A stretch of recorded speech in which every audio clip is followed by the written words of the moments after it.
Tá bom. Baixa um pouco.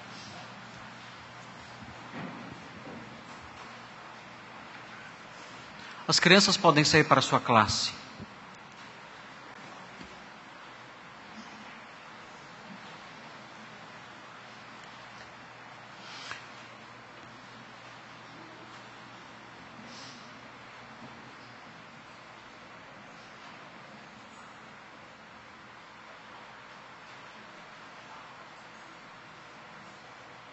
Irmãos, na semana passada nós começamos a estudar esse texto de Isaías 2, de 1 a 4, e nós nós introduzimos um assunto, que é um assunto que não se fala hoje em dia no meio evangélico, infelizmente. Esse assunto é relacionado ao reino de Cristo. O reino de Cristo, o reino terreno de Cristo, que se estabelecerá quando ele voltar. Esse assunto é um assunto que a igreja atual deixou de tratar, deixou de ensinar, deixou de pregar sobre isso, pelas razões que eu quero expor hoje aqui. Então hoje eu quero apresentar para os irmãos os versículos 1 e 2 do texto que nós lemos. Esses versículos são bem curtinhos e eles não exigem longas explanações, mas eu quero situar os irmãos também dentro desse assunto, da importância dele e do cenário teológico, doutrinário, didático teológico atual, para que os irmãos compreendam o que tem acontecido nos dias de hoje. Na semana passada, eu fiz a exposição, ao introduzir esse texto, eu fiz a exposição dos eventos que hão de suceder aí no futuro. Nós estamos preocupados em mostrar para os irmãos o que vai acontecer com os crentes depois da morte. Nós falamos sobre a ressurreição e o arrebatamento, falamos sobre a ira vindoura ou a grande tribulação que sucederá a esse evento, falamos sobre a vinda de Cristo com os santos, falamos sobre a destruição do anticristo nessa vinda, mencionamos isso também, e falamos, e aí chegamos então na inauguração do reino de Cristo, e falamos também sobre quem entrará nesse reino, o reino, como nós chamamos, o reino milenar de Cristo. Tudo isso nós falamos na semana passada, não vou repetir isso aqui, é claro, não temos tempo para isso, mas eu também apresentei para os irmãos da semana passada um breve esboço de Isaías 2, de 1 a 4. E nesse esboço eu falei de 3 características do reino que nós aguardamos, que será inaugurado quando o Senhor voltar. E eu disse, em primeiro lugar, com base nos versículos 1 e 2, eu disse que esse reino será um reino físico. E vamos falar sobre isso hoje mais detidamente. Será um reino físico, um reino político, um reino palpável, um reino histórico, um reino que vai invadir a realidade que nós conhecemos e na qual nós estamos inseridos. Em segundo lugar, com base no versículo 3, eu disse também que será um reino de conhecimento. O versículo 3 realça isso. O reino que Cristo vai estabelecer neste mundo será um reino de conhecimento. E por último, eu disse no versículo 4, com base no versículo 4, que o reino que Cristo vai fundar, que vai iniciar neste mundo, é um reino de paz. Então são essas 3 marcas do reino que nós aguardamos e do reino do qual nós vamos participar depois que morrermos ou depois que nós formos arrebatados, caso o Senhor venha nos buscar antes da nossa morte, depois dos eventos da ira vindoura. De tudo isso vamos participar depois da segunda vinda propriamente dita, a inauguração do seu reino. É desse reino que vamos participar. Um reino de paz, de acordo com o versículo 4, um reino de conhecimento, de acordo com o versículo 3, e um reino físico, político, palpável, de acordo com os versículos 1 e 2. Então nós vamos observar esses 2 versículos.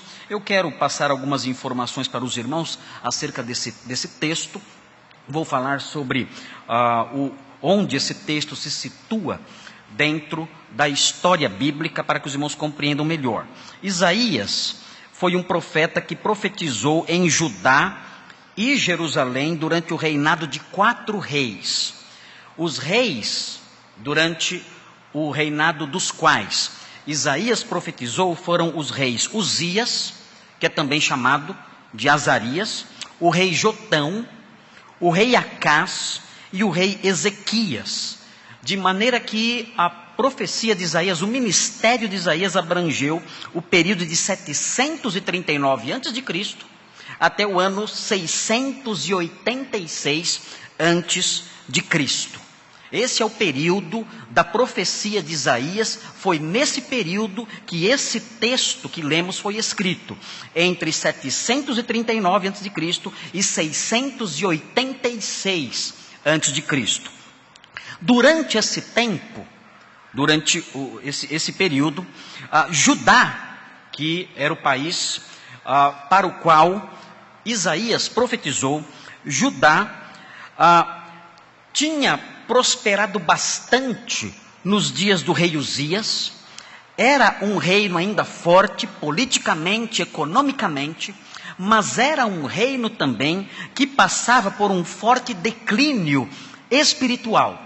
Era um reino rico, com um forte exército, um reino poderoso, mas no aspecto espiritual e moral, era um reino que estava em declínio. Se os irmãos olharem para os versículos 6, vejam o que diz o versículo 6, do mesmo capítulo aí que estamos lendo, 2:6, observe com atenção, diz assim: pois tu, Senhor, é o lamento do profeta, pois tu, Senhor, desamparaste o teu povo, a casa de Jacó, porque os seus se encheram da corrupção do Oriente, e são agoureiros como os filisteus, e se associam com os filhos dos estranhos. O povo de Deus estava contaminado por superstições, o profeta está dizendo aqui. Vejam o versículo 7 agora. A sua terra está cheia de prata e de ouro. Era um país rico, estavam prosperando economicamente. E não tem conta os seus tesouros. Foi assim que Uzias reinou. Uzias deixou o país nessas condições. Também está cheia de cavalos, e os seus carros não têm fim. Era forte economicamente e era forte militarmente, um grande país. Vejam na sequência, versículo 8. Não estava cheia só de ouro e de cavalos e carros. Diz o 8, também está cheia a sua terra de ídolos. Adoram a obra das suas mãos, aquilo que os seus próprios dedos fizeram. Com isso a gente se abate, e o homem se avilta, portanto não lhes perdoarás. Essa era a situação daquele país, rico, próspero, forte, mas um país que não temia ao Senhor, que adorava ídolos. Os seus habitantes eram feiticeiros, agoureiros, pessoas sujas, pessoas desviadas, pessoas associadas com os maus. Essa era a condição daquele país. Para piorar a situação, depois que Uzias morreu, e Isaías começou ali efetivamente o seu ministério profético, começou a surgir no cenário mundial a ameaça de um grande soberano, de um grande rei conhecido, famoso no Antigo Testamento, chamado Tiglat-Pileser. E esse grande rei, Tiglat-Pileser, era rei da Assíria. De modo que a Assíria começou a se tornar uma grande potência, uma grande ameaça para a nação de Judá. E não somente a Assíria, mas também o povo, o reino de Israel ao norte, também estava se tornando uma ameaça para Judá. Isaías, então, nesse tempo, de uma prosperidade ameaçada, ele olhou para o seu país e viu ali um país forte, um país rico, um país com um grande exército. Por outro lado, um país em declínio espiritual, um país em declínio moral. Ele olhou para isso e viu que mesmo os aspectos positivos do seu país, a sua força militar e a sua força econômica, estavam também sendo ameaçados, de modo que aquele reino que tinha algo de grandeza, em breve iria desabar. por causa da ameaça das grandes potências que estavam se desenhando no cenário mundial. E de fato Judá, um século e meio depois, caiu nas mãos dos babilônios. Isaías olha para isso, ele diz: olha, esse nosso reino parece ser um reino forte, mas não é. Haverá sim um dia em que Jerusalém será um reino forte. Mas esse reino forte de Jerusalém, esse reino forte de Judá, não será sob o cetro e sob o governo de um descendente de Davi qualquer. Esse reino forte e poderoso será sob o cetro do Messias, o próprio Senhor encarnado, que sentará sobre o trono de Davi, o seu pai. E essa profecia que nós lemos, os versículos 1 a 4, estão relacionados a esse reino. Ele está dizendo: olha, vocês podem observar o cenário atual e ver esse reino, que parece ser um reino forte, ainda que ameaçado. Mas não se iludam, haverá um dia um reino inabalável, que não será perturbado por ameaças internacionais, e não será perturbado pelo declínio moral que nós estamos assistindo nos nossos dias. Esse era o reino que Isaías estava vislumbrando pela revelação de Deus e que um dia iria se estabelecer, e é o reino que nós aguardamos hoje. É o reino que nós esperamos hoje. Esse reino nunca foi instaurado. Esse reino nunca existiu em Jerusalém. Esse reino nunca foi fundado em Judá. Nós aguardamos ainda o dia em que esse rei e esse reino que será instaurado por ele, um dia vai se estabelecer na história. E nós então veremos isso e participaremos disso e reinaremos com ele. Se os irmãos olharem, virarem as páginas de sua Bíblia, os irmãos poderão chegar no livro de Miqueias, os versículos 1 a 4. Miqueias foi contemporâneo de Isaías. Veja na sua Bíblia, Miqueias, alguns irmãos têm dificuldade de achar Miqueias na Bíblia, porque é um profeta pequeno, profeta menor. Mas se você olhar Miqueias, procure no índice, se você não achar, é um pouquinho mais para frente, aí você acha Miqueias. Miqueias é contemporâneo de Isaías, só que era um profeta mais jovem, era um profeta mais novo. E parece que Miqueias, ele copia a profecia de Isaías. Porque se os irmãos olharem Miqueias 4, os versículos 1 a 4, os irmãos vão ver que é praticamente a mesma profecia que Miqueias reproduz aqui. É como se Miqueias tivesse copiado e não tivesse dado crédito para o autor original dessa profecia, desse texto aqui. Na época não tinha direitos autorais, nada disso. Então os profetas tinham essa liberdade, até pela orientação do Senhor, de fazer isso aí, né? Mas veja o que diz Miqueias 4, de 1 a 4. Veja como é uma cópia.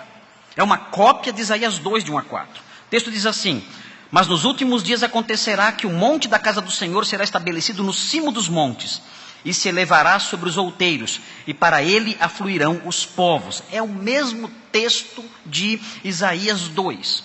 Irão muitas nações e dirão: vinde, subamos ao monte do Senhor e à casa do Deus de Jacó, para que nos ensine os seus caminhos e andemos pelas suas veredas, porque de Sião procederá a lei e a palavra do Senhor de Jerusalém. Ele julgará entre muitos povos e corrigirá nações poderosas e longínquas. Estas converterão as suas espadas em relhas de arados e suas lanças em podadeiras. Uma nação não levantará espada contra outra nação, nem aprenderão mais a guerra. Até o versículo 3 nós vemos aí essa cópia.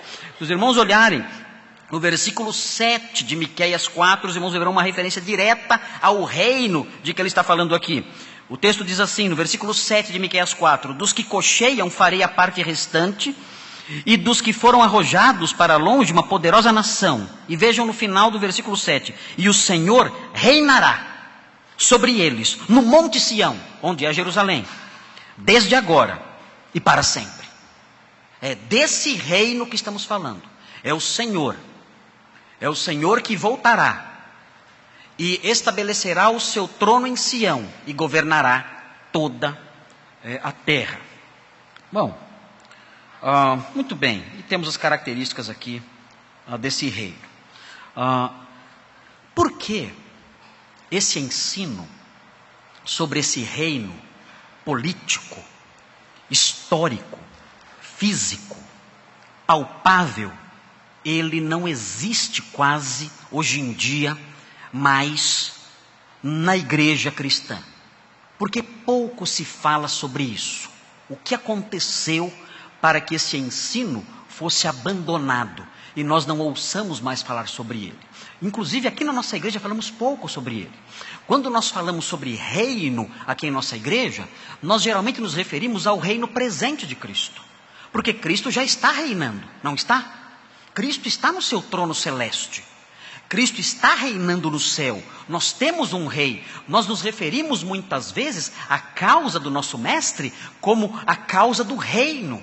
Às vezes, quando eu vou falar aqui sobre as nossas ofertas, como disse há pouco, nós dizemos, olha, somente os cidadãos do reino devem participar. Eu digo às vezes, as muralhas do reino devem ser empurradas de dentro para fora. Os que estão dentro do reino é que devem empurrar essas muralhas. Nós temos que orar para que o reino de Deus se expanda. E nos referimos sempre ao reino como uma realidade espiritual, com o rei no céu, dirigindo os seus súditos aqui neste mundo. Por que nós falamos tão pouco sobre o reino político do Messias? Por que falamos tão pouco sobre o reino histórico, palpável do Senhor, que um dia será visível e notável e se estenderá por toda a terra no dia que ele voltar, quando ele voltar? Por que falamos tão pouco sobre isso? Porque houve ao longo dos séculos uma mudança na concepção dessas coisas. O que aconteceu ao longo dos séculos? Ao longo dos séculos, a igreja passou a olhar para um trecho específico da Escritura, que é o texto de Apocalipse 20. Acompanhem essa exposição, por favor. Veja na sua Bíblia. Eu quero que os irmãos compreendam o que houve e o que ainda existe hoje. Apocalipse 20. Se os irmãos olharem Apocalipse 20, os irmãos verão a referência a esse reino. O texto diz assim, Apocalipse 20. O texto diz assim: então vi descer do céu um anjo, tinha na mão a chave do abismo e uma grande corrente. Ele segurou o dragão, a antiga serpente, que é o diabo, Satanás, e o prendeu por 1000 anos. E aí o texto prossegue: lançou-o no abismo, fechou-o e pôs selo sobre ele, para que não mais enganasse as nações até se completarem os 1000 anos. Depois disto, é necessário que ele seja solto pouco tempo. Vi também tronos, e nestes sentaram-se aqueles aos quais foi dada a autoridade de julgar. Vi ainda as almas dos decapitados por causa do testemunho de Jesus, bem como por causa da palavra de Deus, tantos quantos não adoraram a besta, nem tampouco a sua imagem, e não receberam a marca na fronte e na mão, e viveram, ressuscitaram, e reinaram com Cristo durante 1000 anos. E prossegue o texto: os restantes dos mortos não reviveram até que se completassem os 1000 anos. Esta é a primeira ressurreição.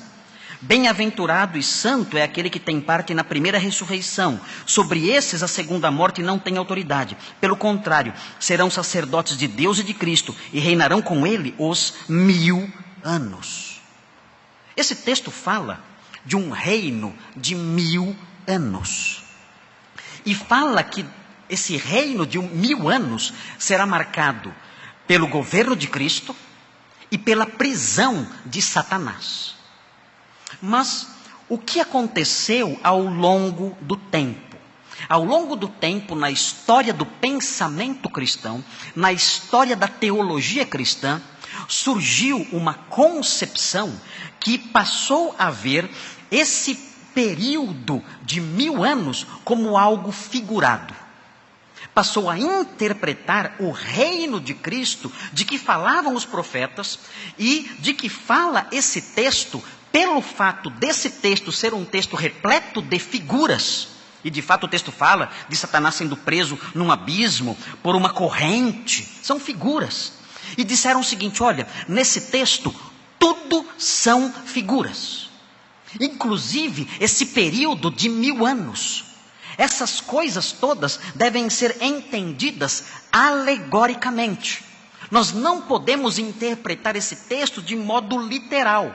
E partindo disso, então, começaram a interpretar também os textos proféticos que falavam desse reino grandioso, desse reino de uma duração imensa, aqui no texto falando de 1000 anos, passaram a interpretar todos os textos relacionados ao reinado terreno do Messias como textos que deveriam ser interpretados de forma alegórica e figurada. Então, o nome que foi dado a isso foi amilenismo. Por que esse nome, amilenismo? Porque a expressão milenismo ou milenarismo se referia à crença num reino terreno de 1000 anos. Como essas novas concepções, as concepções não são novas agora, mas essas concepções posteriores passaram a ver essas coisas como a não existência de um reino de 1000 anos, então criaram essa expressão. O A é um alfa, nós chamamos isso de alfa privativo. O A significa não.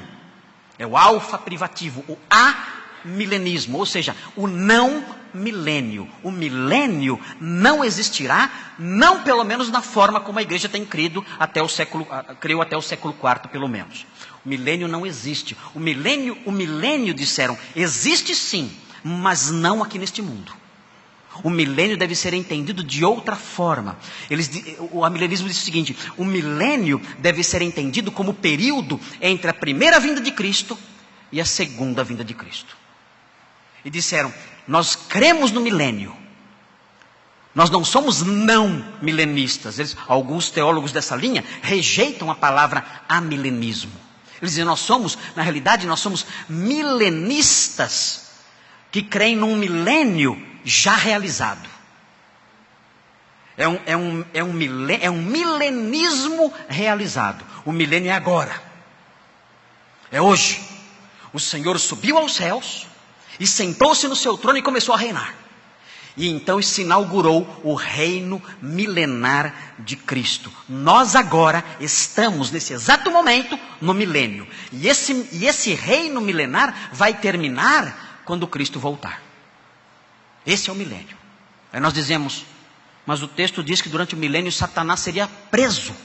E eles dizem, Satanás está preso.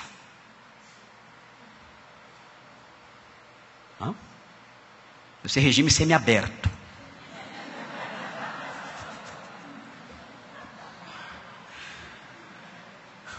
E afirmam, então, isso, com toda a convicção, dizendo, não, Satanás já está preso.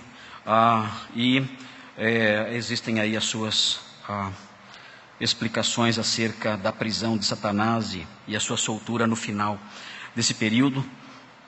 Mas essa teologia de um milênio celeste, não literal e figurado, é o que domina em praticamente todas as principais denominações evangélicas, batistas, presbiterianos, congregacionais e muitas outras defendem essa concepção do reino de Cristo como sendo um reino que está acontecendo agora. E um reino que não será terreno e que não será literal, político, histórico, como nós temos ensinado aqui. E essa concepção do milênio realizado foi proposta por um teólogo chamado Anthony Hockman. Ele usa essa expressão dizendo, nós não somos amilenistas, nós cremos sim no milênio, mas o milênio é realizado. Nós somos milenistas, nós cremos num milenismo realizado. Bom, muito bem. Será que a igreja sempre pensou assim? Será que a igreja antiga pensava desse jeito? Eu escrevi há algum tempo algumas coisas sobre esse assunto. Os irmãos podem ter informações sobre isso em alguns livros que eu produzi nos últimos anos. Um deles, Fundamentos da Teologia do Novo Testamento, tem algumas informações sobre isso. E também algumas informações sobre isso na prática da Igreja de Deus. Os primeiros capítulos são tratados um pouquinho sobre isso. No meu pequeno manual de doutrinas básicas também, os irmãos têm informações sobre também o milenismo ou milenarismo no seu sentido histórico, político, físico. E, na realidade, o que aconteceu foi que na igreja antiga, nos primeiros séculos, o milenismo era chamado de quiliasmo, de quilioi, que significa 1000. Esse era o nome desse período, ou a referência que faziam a esse período de 1000 anos do reinado literal de Cristo, o quiliasmo. E vários escritores antigos falavam sobre isso. Esse era um tema muito presente na igreja antiga. Os teólogos do passado falavam muito sobre isso.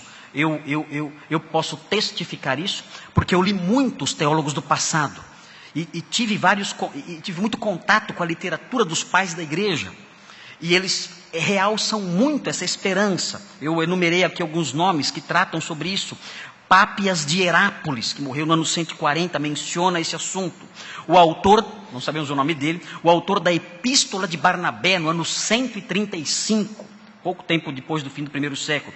Justino Mártir, eu tenho uma citação de Justino Mártir aqui, numa obra famosa de Justino Mártir. Justino Mártir morreu no ano 165, claro, martirizado, como o próprio apelido dele diz. Ele morreu em Roma. E ele escreveu numa obra chamada Diálogo com Trífon, um diálogo que ele supostamente teve com um judeu não convertido. Ele diz o seguinte a Trífon, ele diz assim: mas eu e outros, que somos cristãos sensatos em todos os pontos, temos certeza, ele diz, de que haverá uma ressurreição dos mortos e 1000 anos em Jerusalém, que será então construída, adornada e engrandecida, como declaram os profetas Ezequiel, Isaías e outros. Justino Mártir ensinava isso no segundo século. Tinha essa esperança de um milênio, de um reino milenar físico, literal, como nós estamos dizendo aqui com base em Isaías 2, 1 e 2. Além dele, Irineu de Leão falava sobre isso também, morto em 202. Tertuliano de Cartago, que morreu no ano 220, falava sobre isso também. E Lactâncio, que morreu em cerca de 320. Há um historiador que todo jovem deveria ler, muito conceituado do século XVIII, o nome dele é Edward Gibbon. Edward Gibbon, ele escreveu uma obra-prima de história chamada Declínio e Queda do Império Romano. Dizem que essa obra era uma das obras principais, mais lidas e mais queridas de Winston Churchill, que foi primeiro-ministro da Inglaterra durante a Segunda Guerra Mundial. Edward Gibbon, o livro dele está em português, Declínio e Queda do Império Romano, ele diz o seguinte acerca do cristianismo, quando ele trata sobre o Império Romano, o declínio e a queda desse império. Ele fala que naqueles dias imperava a doutrina de que a presente era de lutas, os tempos atuais, essa presente era de luta seria sucedida, isso os cristãos criam, por um alegre sábado de 1000 anos. Essa era a visão da igreja antiga, aqui sob a análise de um dos maiores historiadores do século XVIII, Edward Gibbon. E que Cristo reinaria sobre a terra até o tempo designado para a última e geral ressurreição. Esse é o testemunho desse grande historiador. Ele não era crente, mas há aqui também o testemunho de um outro historiador muito conceituado no meio reformado, chamado Philip Schaff. Philip Schaff escreveu um livro chamado History of the Christian Church. E ele fala nesse livro, são 8 volumes, você consegue adquirir esses 8 volumes na Amazon, se você quiser. Prepare-se, você vai precisar ajuntar bastante dinheiro, porque esses 8 volumes do Philip Schaff, da History of the Christian Church, custam o absurdo. Os 8 volumes custam um absurdo na Amazon de R$4. R$4. É menos que um café expresso. Você consegue na Amazon, mas o livro no formato Kindle. Você consegue, não formato em papel. Eu tenho formato em papel, grande, são 8 volumes enormes. Mas você consegue pelo formato digital por R$4 na Amazon. E já tem irmão comprando agora. Eu estou vendo aí vocês. Já estou vendo vocês mexendo aí. Não posso perder o meu. Né? E já estão aí digitando para comprar agora por R$4 os 8 volumes. Compre, porque é uma das maiores obras de história eclesiástica que já foram produzidas ao longo aí de toda a produção literária cristã. Philip Schaff, esse historiador reformado de destaque, teólogo também, ele diz o seguinte: o ponto mais notável da escatologia do período antiniceno. Antiniceno é antes do ano 381, quando houve o concílio de Constantinopla. Ou pode também ser uma referência ao período antes do concílio de Nicéia, em 325. O ponto mais notável da escatologia do período antiniceno é o proeminente quiliasmo, ou milenarismo, que é a crença em um reino visível e glorioso de Cristo sobre a terra durante 1000 anos, com os santos ressurretos, a ser inaugurado antes da ressurreição geral e do julgamento. Então esse historiador dizia,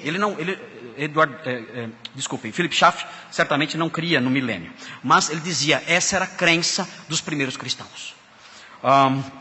Eu tenho aqui uma citação também de Justo Gonzalez, de uma obra em 10 volumes que ele escreveu. Essa é uma citação do 2º volume, da Era dos Gigantes. É uma história ilustrada do cristianismo. Justo Gonzalez é uma grande autoridade de história eclesiástica. Produziu esses 10 volumes. Há também 3 volumes que ele produziu relacionados à história do pensamento cristão.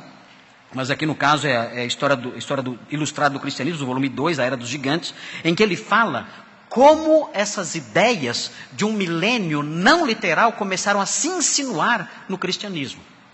E ele explica o seguinte: essas ideias começaram a surgir com o primeiro historiador da igreja, conhecido, dos seminaristas, dos pastores, dos intelectuais do campo, dos intelectuais cristãos, que é Eusébio de Cesareia. Eusébio de Cesareia foi um grande historiador, e ele criou o que é chamado hoje em dia de teologia oficial. E no que consistia a teologia oficial de Eusébio de Cesareia? Eu vou ler aqui o trechinho de Justo Gonzalez, e eu vou lendo e vou explicando melhor para os irmãos, para que os irmãos entendam o que aconteceu. Notem bem, a igreja naqueles dias cria nisso, num milênio literal. Cristo voltaria, estabeleceria seu reino em Jerusalém. Jerusalém seria enaltecida politicamente, ela seria enaltecida historicamente. Essa era a visão de um reino palpável, político, histórico e literal até o 4º século.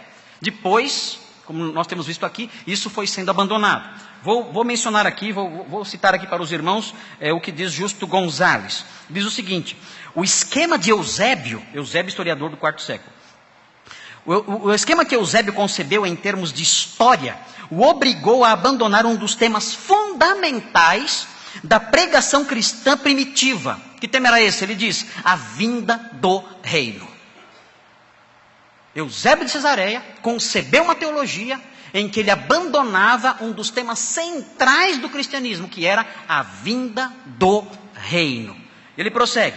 Eusébio não o diz explicitamente, mas ao lermos as suas obras, temos a impressão de que com Constantino, os irmãos conhecem a história, sabem que Constantino cristianizou o império, o imperador Constantino, com a sua suposta conversão, ele cristianizou o império, e Eusébio era amicíssimo de Constantino, Eusébio era fã de Constantino. Se você ler a história eclesiástica de Eusébio de Cesareia, você vai ver que Eusébio era fã de carteirinha. Ele até abriu uma comunidade lá chamada Eu Amo Constantino, no Facebook da época. Era fã número 1. Gostava de Constantino e elogiava Constantino como um dos maiores soldados, um dos maiores príncipes, um dos maiores reis que o mundo já viu. Enaltecia até no aspecto físico dele, sua força, sua altura. E ele prossegue aqui, Justo Gonzalez prossegue dizendo que temos a impressão de que com Constantino, de acordo com Eusébio, e seus sucessores, o plano de Deus se cumpriu. Constantino se converteu. Então o reino de Cristo foi inaugurado com a conversão de Constantino. Agora, com o imperador sendo crente, se bem que nunca foi, mas com o imperador sendo crente, agora então o reino de Cristo vai se expandir de mar a mar, cumprindo as profecias de Isaías, de Ezequiel, de Jeremias e dos demais profetas. Ele prossegue. Fora isto, a única coisa que ainda crentes precisamos esperar é o momento de sermos transferidos em espírito para o reino celestial. Então, se você pega a nossa inódia, e quando falamos sobre o nosso futuro, só falamos de ir para o céu. Os nossos hinos só falam disso, de ir para o céu. Como se não existisse mais nada. Vai para o céu, acabou. Acabou, é o estado definitivo. E isso não é verdade. Paulo disse que não era verdade. Paulo disse, se nós formos para o céu, Paulo não queria ir para o céu antes da vinda de Cristo, porque ele dizia, eu não quero ser encontrado nu. Porque ele considerava a alma sem o corpo nua. E ele fala, eu quero ser revestido, eu quero ser transformado, ou no mínimo passar pela ressurreição dos mortos, é isso que eu quero. Eu não quero ser encontrado nu, não quero ficar no céu nu, sem um corpo. A nossa redenção é completa, é plena, diz o Novo Testamento. A nossa redenção envolve a nossa alma e o nosso corpo. Mas essa pregação foi abandonada por causa de Eusébio. O que aguardamos agora então é algo só espiritual. Essa é a ênfase da igreja moderna desde o quarto século, desde Eusébio de Cesareia. E nós prosseguimos. O texto diz assim, o texto de Justo Gonzalez. Ele prossegue dizendo o seguinte. A partir da época de Constantino, em parte por causa da obra de Eusébio e de outros com ele, começou a dominar a tendência de negligenciar ou esquecer a esperança da igreja primitiva, de que seu Senhor retornaria nas nuvens para estabelecer um reino de paz e justiça. Em épocas posteriores, a maioria dos grupos que voltaram a enfatizar essa esperança foram considerados hereges e revolucionários e condenados como tais. Então, depois de Eusébio, quando alguns movimentos eclesiásticos disseram, não, nós cremos que Cristo voltará a estabelecer seu reino aqui, foram considerados hereges, foram perseguidos e foram mortos. Para piorar a situação, surgiu, na transição do quarto para o quinto século, surgiu um grande teólogo, que é o meu santo padroeiro, Agostinho de Hipona. Surgiu no cenário do pensamento teológico de então. E ele ensinou coisas extraordinárias. Agostinho foi o maior teólogo que já existiu na face da terra. Não existiu um teólogo como o Santo Agostinho. Santo Agostinho supera qualquer teólogo. Ele é simplesmente fora do normal. Eu fico emocionado quando falo de Santo Agostinho. Meu coração arde. Minhas entranhas se viram aqui dentro de mim. Porque a sua inteligência, a sua capacidade, a sua retórica, a sua espiritualidade, a grandeza do seu pensamento, a sua criatividade literária são insuperáveis. São insuperáveis. Não existe ninguém como ele. Não existe. Mas Agostinho, ele realçou a visão de Eusébio de Cesareia.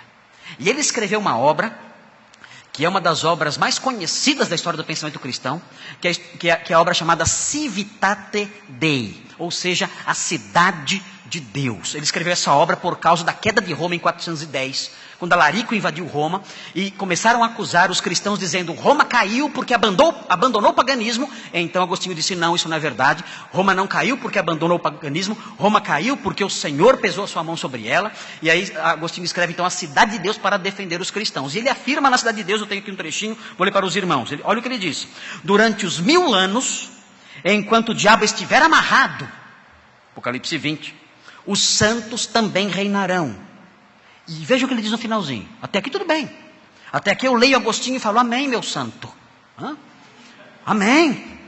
O texto diz aqui da cidade de Deus, durante os 1000 anos, enquanto o diabo estiver amarrado, os santos também reinarão. Amém.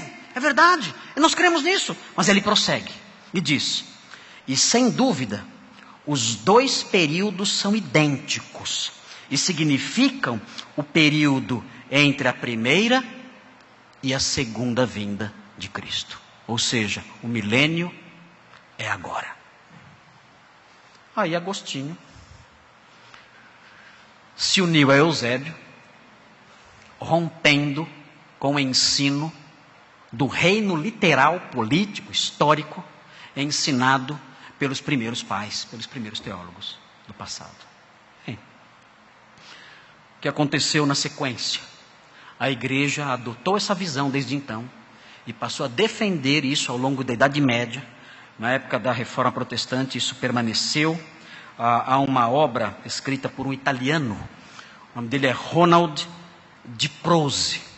Ele escreveu um livro chamado Israel and the Church, Israel e a Igreja, The Origins and Effects of Replacement Theology, as origens e os efeitos da teologia da substituição. Ele diz o seguinte, ele faz uma crítica à ideia de que a igreja substituiu Israel, como se tornou corrente ao longo dos séculos. E ele diz que um dos efeitos disso, da visão de que a igreja tomou o lugar de Israel, foi a rejeição da esperança israelita de uma redenção nacional de Judá e de Jerusalém. Isso passou a ser visto como uma fábula judaica. Eu tenho aqui o artigo 17 da Confissão de Augsburgo, que foi escrita em 1530. E essa confissão afirma que a ideia de um reino messiânico físico a ser instalado no futuro, neste mundo, que é o milenarismo, é apenas uma das diversas opiniões judaicas que as igrejas condenam. Essa visão dos teólogos do século XVI, os reformadores. Dizem, olha, isso são opiniões judaicas. As noções que os judeus têm sobre essas coisas estão equivocadas. Deus rejeitou Israel e a igreja está no seu lugar. O reino agora é a igreja, e a igreja reina neste mundo agora, com Cristo tendo seu trono no céu. Também eu tenho aqui a primeira edição dos Artigos Anglicanos, elaborados por Thomas Cranmer em 1553. E ele descreve o milenarismo como uma fábula própria da senilidade judaica.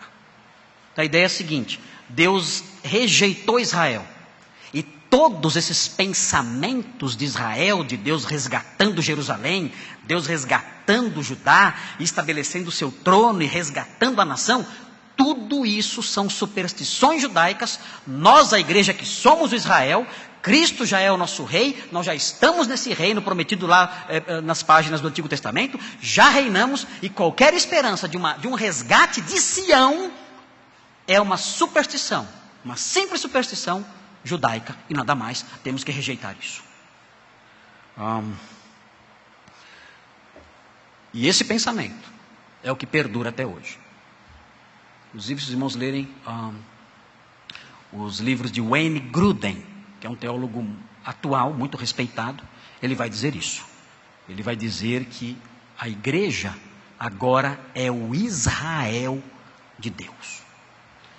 E a maior parte dos teólogos modernos, teólogos respeitados, dirão: a igreja é o Israel de Deus e nós não temos que esperar nenhuma redenção nacional de Jerusalém. A esperança de um rei que estabelecerá seu trono em Sião é uma esperança simplesmente fabulosa, equivocada. Nós temos que olhar isso como uma alegoria. Por isso estamos aqui. Por isso não falamos sobre o reino. Ninguém fala. O reino já está aqui. Satanás está preso, somos o reino. Sião somos nós. O monte Sião somos nós. O trono é celeste e aguardamos apenas ir para o céu. Quando cantamos, cantamos isso. Quando falamos da esperança futura, só falamos disso. Esquecemos a velha e doce esperança de ver o Senhor descer dos céus e sentar no trono de Davi e reinar sobre este mundo, resgatando a criação, resgatando todas as nações, resgatando o universo e fazendo todos se curvarem debaixo do seu cetro poderoso e do seu cetro adorável. Nós perdemos essa dimensão da nossa esperança.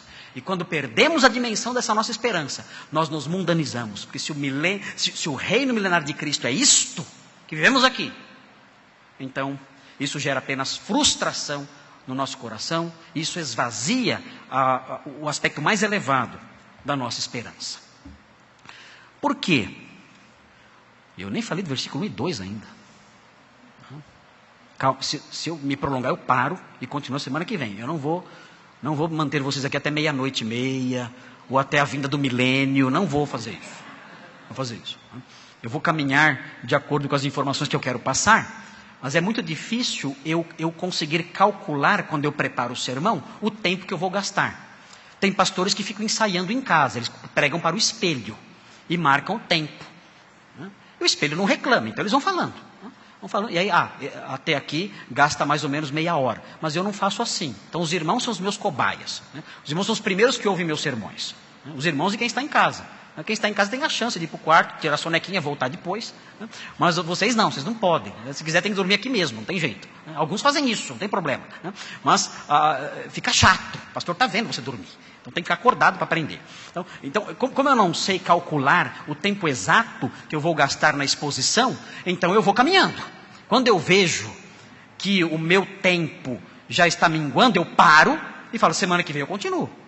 O importante é que os irmãos vão aprendendo essas coisas. Não importa aí o ritmo do pastor. É importante que os irmãos aprendam essas coisas, conheçam essas coisas. Muito bem.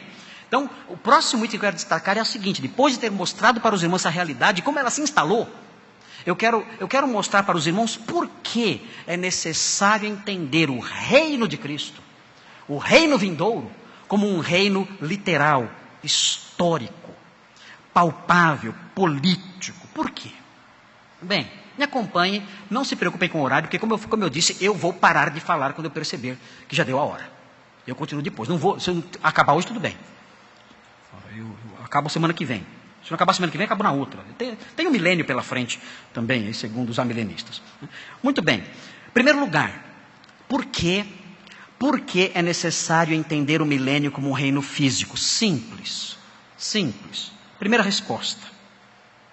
Porque as profecias de Isaías sobre a primeira vinda de Cristo, todas elas foram literais, se cumpriram literalmente. Todas. Sobre a primeira vinda. Eis que a virgem conceberá. Isso foi figurado ou se cumpriu literalmente? Vocês acham? Eis que a virgem conceberá e dará à luz um filho. Isso foi figurado ou foi literal?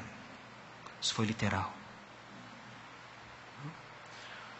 Isaías capítulo 9. Um menino nos nasceu, um filho se nos deu.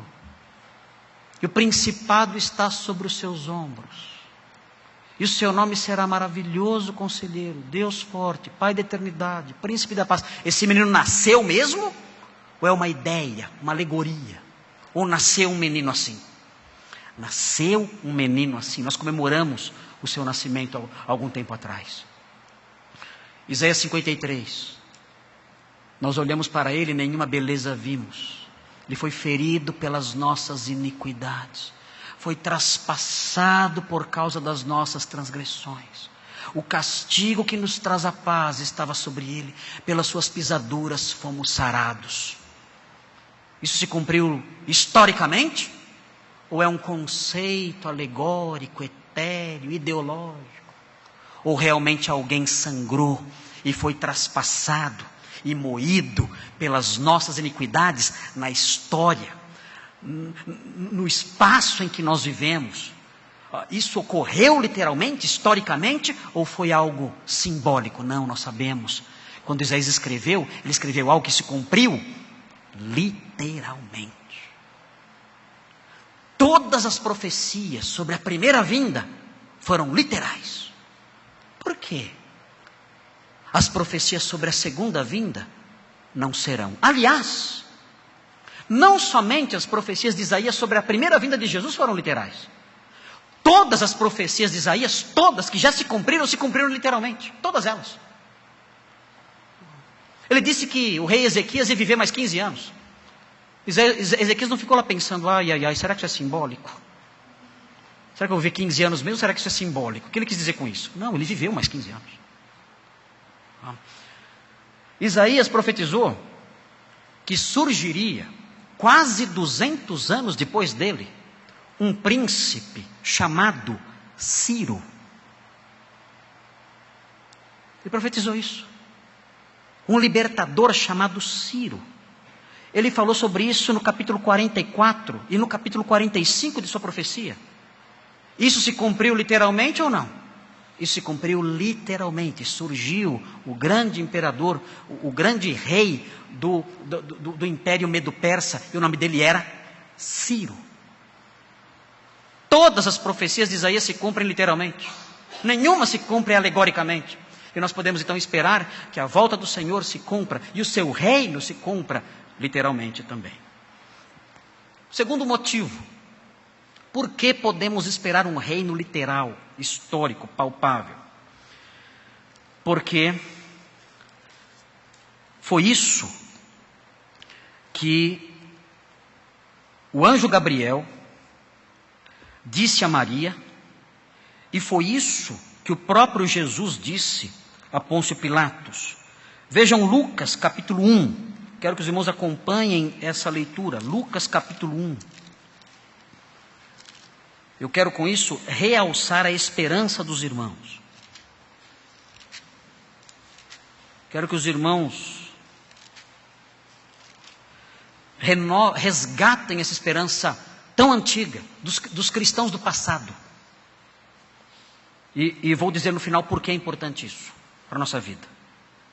Você deve estar pensando, que coisa mais teórica, que coisa mais, coisa de escola, curso de seminário. Isso aí não tem nada a ver com a minha vida? Tem. Eu vou mostrar no final por que tem a ver com a sua vida. Aguardem. Mas vejam, Lucas 1, 30 a 33, diz assim: mas o anjo lhe disse a Maria: Maria, não temas, porque achaste graça diante de Deus. Eis que conceberás e dará à luz um filho, a quem chamarás pelo nome de Jesus. Este será grande e será chamado Filho do Altíssimo. Tudo isso se cumpriu, literalmente.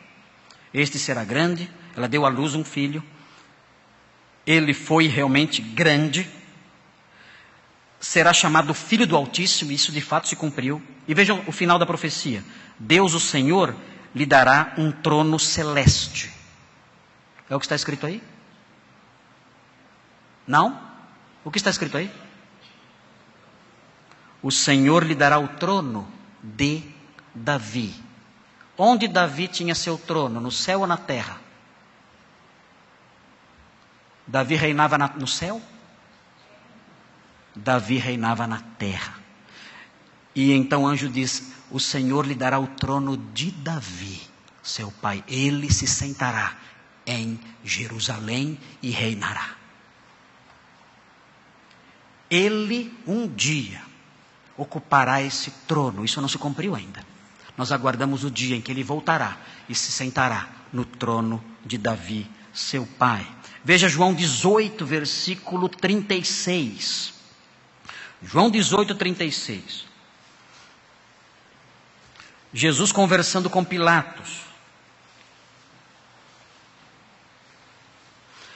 Pilatos pergunta: você é o rei dos judeus? E Jesus diz: é você que está perguntando isso ou disseram isso para você? E Pilatos replica dizendo: porventura sou judeu, a tua própria gente e os principais sacerdotes é que te entregaram a mim, o que fizeste? E aí Jesus responde no versículo 36, o meu reino não é deste mundo. Está vendo? O reino dele não é daqui, é só no céu. Opa, Pastor Marcos está ensinando tudo errado. Pastor Marcos está ensinando tudo errado para a gente. Olha aí, Jesus acabou de falar: o meu reino não é deste mundo. Vamos continuar a leitura? Se o meu reino fosse deste mundo, os meus ministros se empenhariam por mim, para que não fosse eu entregue aos judeus. Mas, agora, o meu reino não é daqui. Agora, o meu reino não é daqui. Agora o meu reino é celeste. Agora, por enquanto, o meu reino não é daqui. Será um dia, porque a promessa feita pelo anjo Gabriel vai se cumprir. Eu vou reinar sobre o trono de Davi, que é o meu ancestral. Qual outro motivo pelo qual o reino tem que ser físico, político, histórico? Terceiro motivo é porque o Antigo Testamento fala de um reino messiânico literal, visível, físico, político. Isso está presente em várias passagens. Vou mencioná-las apenas aqui, não dá tempo de ler todas elas. Isaías 9, 6 e 7, 11, de 1 a 5, Jeremias 23, 5 e 6. Mas eu quero que os irmãos observem um texto de Daniel. Daniel capítulo 2. Os irmãos devem se lembrar do texto de Daniel, capítulo 2, quando fala de vários reinos que são representados numa grande estátua. Em Daniel, no capítulo 2. Daniel 2, versículos 34 e 35. Os irmãos se lembram que o rei Nabucodonosor teve um sonho com uma estátua. E essa estátua era feita de diferentes materiais. E Daniel interpretou o que significava essa estátua, dizendo que essa estátua simbolizava reinos que viriam. O reino dele e reinos que sucederiam. E vejam então como Daniel explica o sentido dessa estátua. Ele diz no capítulo desse sonho com a estátua, no capítulo 2, versículos 34 e 35. Ele diz o seguinte, Daniel 2. Fala assim: quando estavas olhando, uma pedra foi cortada, sem auxílio de mãos. Feriu a estátua. A estátua representava os reinos deste mundo, os vários impérios que surgiram ao longo da história. Feriu a estátua nos pés de ferro e de barro e os esmiuçou.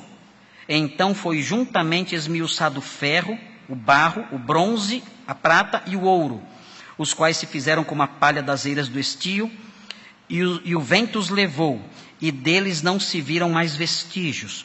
Mas a pedra que feriu a estátua se tornou em grande montanha, que encheu toda a terra. Agora vejam o versículo 44, diz assim: mas nos dias destes reis, ele está interpretando o sonho, nos dias destes reis, o Deus dos céus suscitará um reino que não será jamais destruído. É a pedra que cai, que é cortada sem auxílio de mãos e destrói a estátua.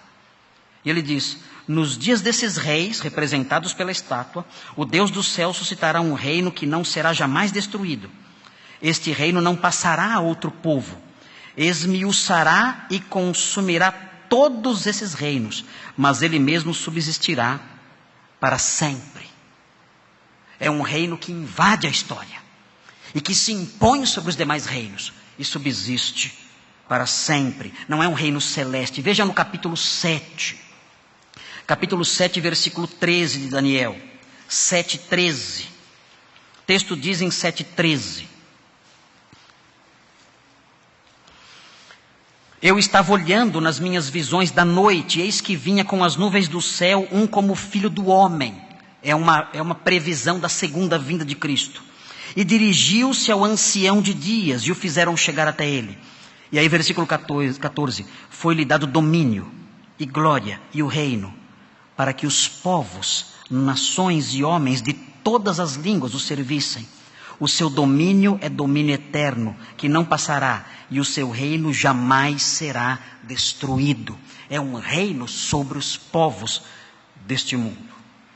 O Velho Testamento realça isso nessas passagens todas. Qual outro motivo pelo qual esse reino tem que se estabelecer fisicamente neste mundo? O apóstolo Paulo explica o outro motivo em Romanos 8, 19 a 21. E esse motivo é o seguinte: toda a natureza tem que ser redimida. Romanos 8, 19 a 21 fala sobre isso. Jesus fala sobre isso em Mateus 19, 28. Ele chama isso de palingenesia. O que é a palingenesia? É o novo Gênesis. Palin, novamente, genesia, o Gênesis. A palingenesia é o novo Gênesis. É como se fosse uma nova criação, é a restauração dessa criação decaída. E Jesus disse que na palingenesia ele se sentaria conosco à mesa e beberia conosco do fruto da vide. E nós participaríamos com ele de um banquete, comeríamos com ele nesse banquete no reino de seu Pai. E nesse contexto, Romanos 8 diz que toda a criação será redimida. O texto de Isaías, vamos ver isso nos próximos estudos, o texto de Isaías fala do lobo e da ovelha juntos, do leão comendo palha, das crianças brincando junto às serpentes, sem que haja mal nenhum. Não haverá mal nenhum, nem dano algum em todo o santo monte de Deus. Romanos 8 diz que a natureza geme agora. O apóstolo Paulo diz em Romanos 8 que a natureza geme porque ela está sujeita ao pecado e à vaidade. E nós vemos isso. Nós olhamos para os animais e vemos o sofrimento dos animais. Os animais padecem, sofrem, gemem, morrem. E eles não foram criados para isso. Além disso, entre si, os animais se odeiam. Ninguém consegue explicar por que os cães têm tanta raiva dos gatos. Onde foi o rompimento das relações? Por que isso aconteceu? Há uma guerra na natureza. A natureza não está em paz consigo mesma. E a natureza não está em paz com os homens. Eu moro no interior, moro em Atibaia. E na minha casa, um pássaro fez um ninho à frente da minha porta. E esse pássaro, eu estudei esse pássaro na internet. É um pássaro terrível, esse pássaro. Ele não é grande nem muito forte, não é uma águia, mas ele não se enxerga. E esse pássaro, ele tem uma estratégia de defesa. Eles se reúnem em 3 pássaros. Os pais dos filhotinhos que são colocados ali, e um guardião, que enquanto os pais saem para buscar alimento ou chocar os ovinhos, esse guardião fica ali, não deixando que ninguém se aproxime. Os irmãos não têm ideia de quantas vezes esse guardião me atacou, sem eu fazer nada.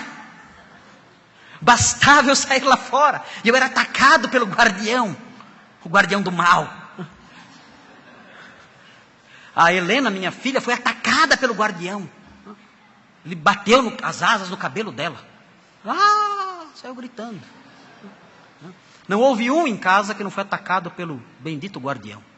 Eu encostava o carro na garagem, o guardião já vinha. E parava perto do carro. E abaixava assim, e fazia assim com a asa, dizendo: vem.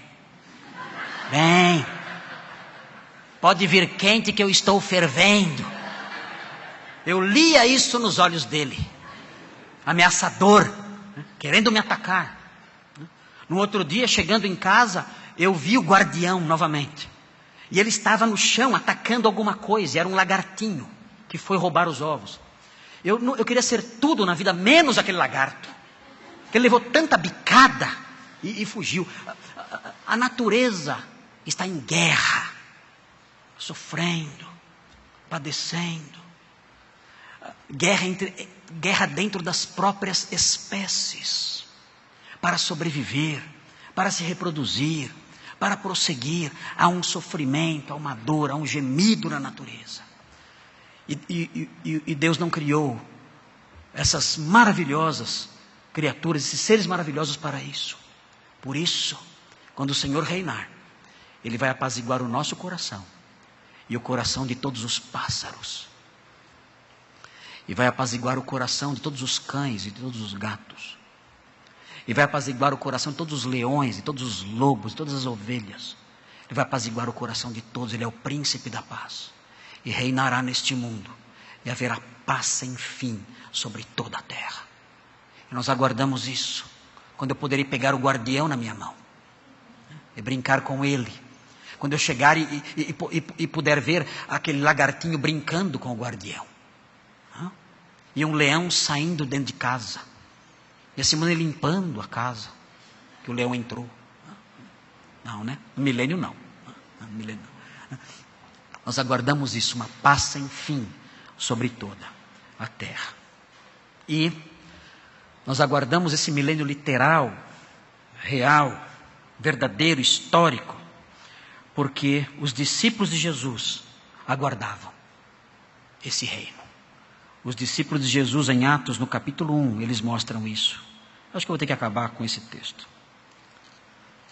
Eu nem comecei a falar de Isaías ainda. Isso tudo foi introdução, não comecei o sermão ainda. Vou terminar aqui, eu acho que eu vou ter que terminar aqui. Atos, no capítulo 1. Vejam os discípulos. Quando eu vejo isso, de certa forma me parte o coração. Quando eu leio esse trechinho aqui que eu vou ler para vocês agora. Jesus está indo embora. Jesus ressuscitou.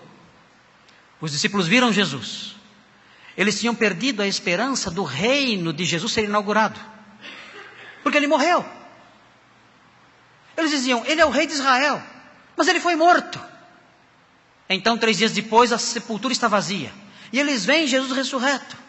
Eles dizem, o rei está vivo. É agora então. Agora vai.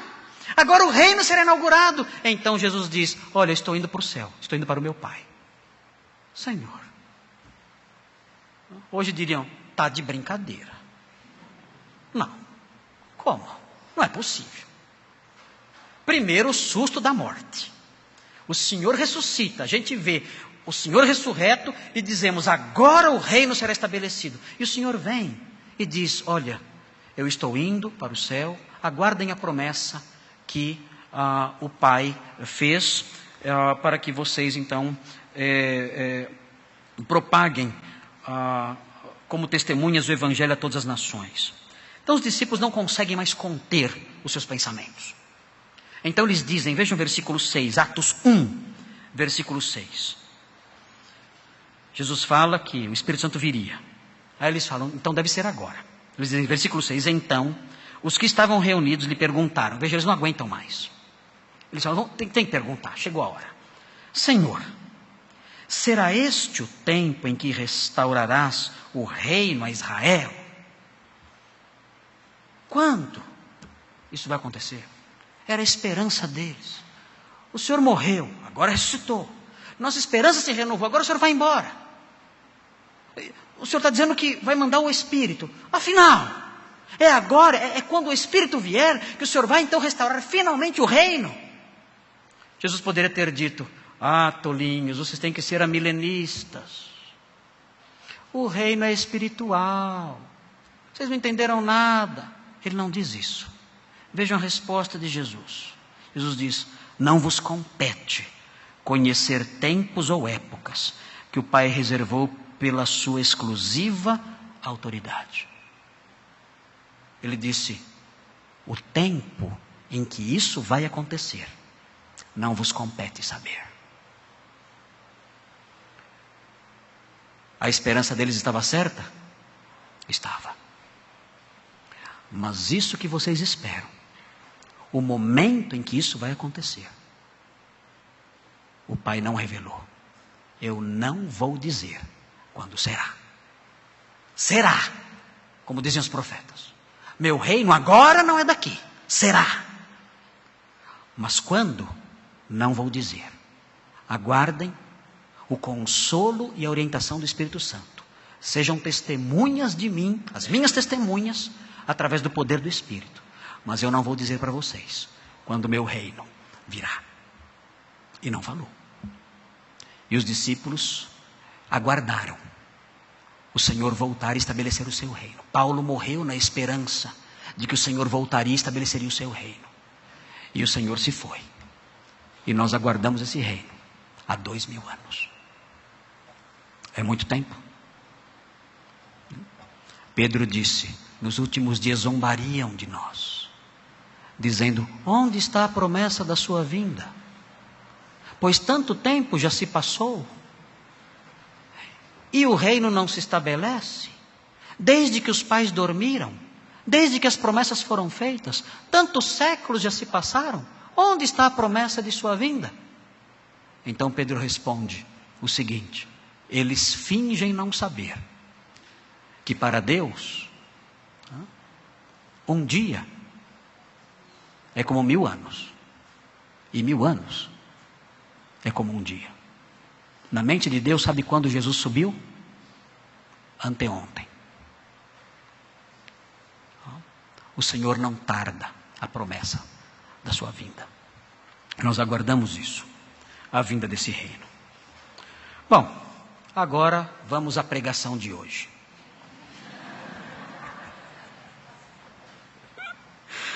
Estou brincando com vocês.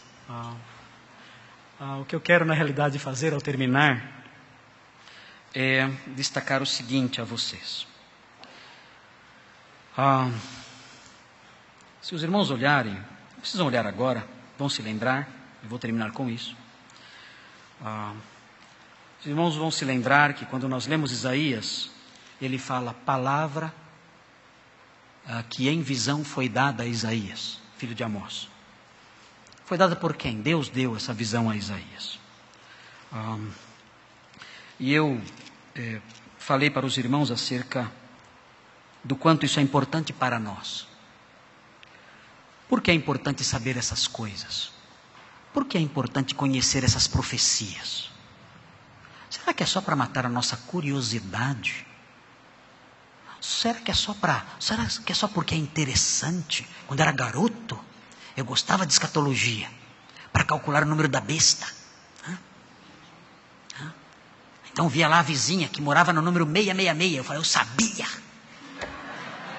eu sabia que a besta era ela. E tinha essa curiosidade de saber quem será a besta. E a grande besta era eu, porque ninguém vai jamais saber, por esses cálculos, quem é a besta. Saberemos no futuro, vai se manifestar. Mas era para isso, só para matar a curiosidade. Mas para que servem essas coisas? É para isso? É para matar a curiosidade? Não. Eu quero terminar compartilhando com os irmãos 2 de Pedro, no capítulo 1. E é aqui que a profecia se encontra conosco. É aqui que a profecia entra na sua casa. É aqui que a profecia entra no seu trabalho, no seu emprego. É aqui que a profecia entra no seu casamento. É aqui que a profecia entra na sua vida financeira. É aqui que a profecia entra nos seus problemas. É aqui que a profecia entra no seu coração, nas nuvens que nublam o seu coração. É aqui que a profecia nos invade e nos ajuda a prosseguir. Não é apenas o aspecto didático dela, que é vibrante, que entusiasma, mas é mais do que isso. É ajuda, é água, é luz, é alimento. Vejam o que diz Pedro, na sua segunda epístola, 2 de Pedro. Vejam o capítulo 1. Eu quero que os irmãos observem o versículo 20. Vejam que ele fala sobre Isaías, Jeremias, Ezequiel, os demais profetas. Diz o seguinte: sabendo primeiramente isto, que nenhuma profecia da Escritura provém de particular elucidação, ou seja, os profetas não inventaram essas coisas. É o que o texto está dizendo aqui. Os profetas não inventaram tudo isso que nós compartilhamos aqui hoje. E o texto prossegue: porque nunca, jamais, qualquer profecia foi dada por vontade humana. Eles não criaram isso. Entretanto, homens santos falaram da parte de Deus, movidos pelo Espírito Santo. Ou seja, são textos que podemos depositar neles a nossa confiança, crer neles, porque Deus os revelou. É a palavra de Deus, não dos profetas. Agora vejam onde essas coisas se encontram conosco. Volte um pouquinho e chegue no versículo 19. É aqui que a profecia se encontra conosco. É aqui que ela sai de 8 séculos antes de Cristo. É aqui que ela sai de 600, 700, 500 anos antes de Cristo. E vem para o nosso encontro. Vejam o que diz o texto. Temos assim, tanto mais confirmada a palavra profética. E fazeis bem em atendê-la. Ouçam a palavra profética. Por quê? O texto explica. Porque ela é como uma candeia que brilha em lugar tenebroso. Onde é o lugar tenebroso? É aqui. Nós estamos num lugar tenebroso. Aqui nós temos medo. Aqui nós temos dúvidas. Aqui nós temos frio. Aqui nós temos fome. Nós vivemos num lugar tenebroso. Eu deito a minha cabeça no travesseiro. E eu tenho medo que as minhas dores abdominais voltem e eu volte para o hospital. As minhas filhas vão para a escola. E eu tenho medo que alguém lhes faça alguma maldade. Eu não sei o que vai acontecer amanhã. Eu olho para a minha família. Eu olho para a minha saúde. Eu olho para os meus cabelos brancos que vão aparecendo. Eu olho para a minha realidade em todos os aspectos, física, financeira, profissional, intelectual. Eu olho para tudo isso e eu vejo tudo se desfazendo. Há irmãos que olham para os seus lares, para os seus filhos, para os seus pais, para os seus cônjuges, e veem isso, veem um lugar tenebroso. Há medo, há insegurança, há frustração. Vivemos num lugar tenebroso. O que fazer num lugar tenebroso? Onde podemos correr? Onde podemos encontrar algum amparo, algum consolo, alguma esperança, alguma luz? O texto diz: vocês fazem bem em atender a palavra profética, porque ela é uma candeia que brilha em lugar tenebroso, até que o dia clareie e a estrela da alva nasça em vosso coração. Um dia nós cremos, este mundo tenebroso será invadido pela estrela da alva que brilhará. E nossos corações então serão iluminados. E toda treva se dissipará. E todo medo vai se esvair. E todas as nuvens desaparecerão. Todos os temores, todas as dúvidas, todos os sofrimentos, tudo que nos tortura, vai desaparecer naquele dia, quando a estrela da alva brilhar. A estrela da alva brilhar no dia glorioso em que o reino se estabelecer. Mas enquanto isso não acontece, o Senhor nos deu uma candeia. E o que é essa candeia? É a palavra profética. Você quer consolo? No meio da escuridão? Leia Isaías 2. Leia as promessas do reino. São luzes, são velas, são candeias que aquecem, que dão esperança, que nos consolam, que nos ajudam a prosseguir. Esse é o consolo do cristão. Essa é a candeia que ilumina no lugar escuro. Vamos orar.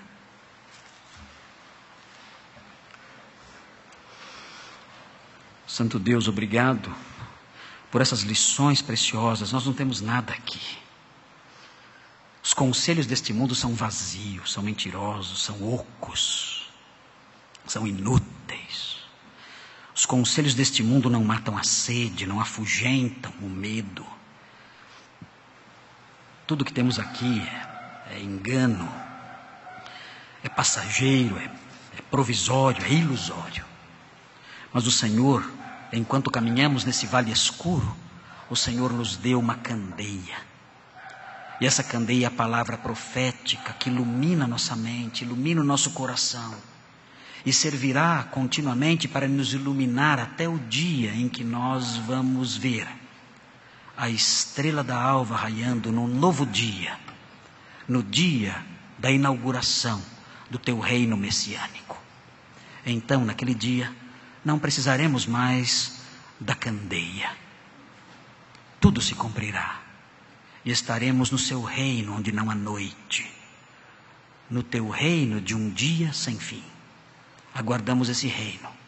Consola-nos, ensina-nos, ajuda-nos a desfrutar da luz da candeia, enquanto não temos ainda a luz da estrela da alva. Pedimos isso em nome de Jesus. Amém.